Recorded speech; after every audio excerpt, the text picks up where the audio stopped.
صادق و مصدوق نے جو فرمایا تھا آج لوگ دیکھ رہے ہیں اس کو جانوروں کی طرح، کوئی روکنے والا نہیں، پولیس والے گھوم رہے ہوتے ہیں تو وہ بھی منع نہیں کرتے. یہ صورتحال ہے.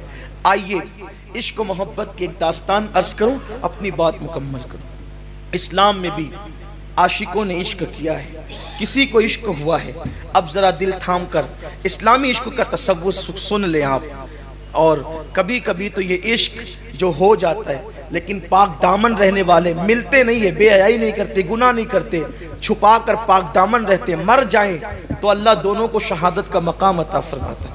بار شریعت میں سرکار حضرت صدر الشریعہ مولانا امجد علی رحمت اللہ علیہ نے بھی اس کو لکھا ہے کہ ایسا ہے، لیکن اچانک ایسا ہو جائے دل پہ قابو نہ رہے تو وہ بھی بے پردگی نہ ہو، ملنا ملانا نہ ہو، بات چیت نہ ہو، یہ چیز ہے.